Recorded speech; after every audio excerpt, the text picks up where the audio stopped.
Welcome to our channel. Today we how to scale your sales team with Salesforce easy tutorial step by step clearly. Begin by logging into your Salesforce account. Once on the main dashboard, navigate to the Setup menu, located at the top right corner. In the Setup menu, use the Quick Find box to search for users. Select users from the results to access your user management screen. To add a new sales team member, click the New User button. Fill out the required fields such as first name, last name, and email. Select an appropriate role from the drop-down menu for the new user.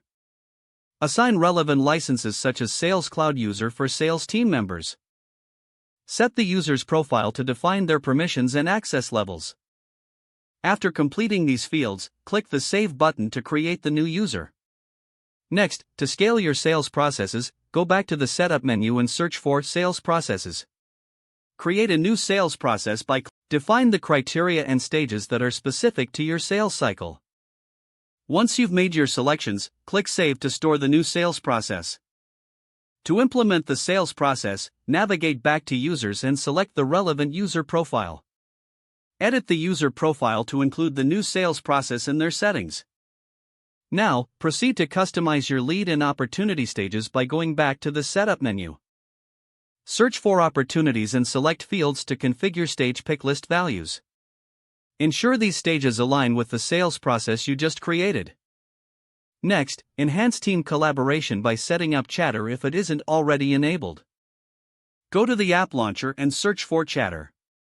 Click to enable it for your sales team to foster communication. To track performance more effectively, set up reports and dashboards. Navigate to the Reports tab and select New Report. Choose the report type that serves your business needs best. Customize the columns and filters to focus on key sales metrics. Once finished, save the report and consider creating a dashboard to visualize the data. To automate routine tasks, explore the Process Builder in the Setup menu. Create a new process by clicking New and define the process criteria. Set actions such as sending emails or updating fields based on specific triggers. Review and activate the process to ensure it's functioning as intended.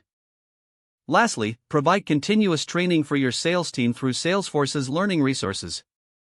Don't forget to like this video and subscribe to our channel for more step-by-step tech guides.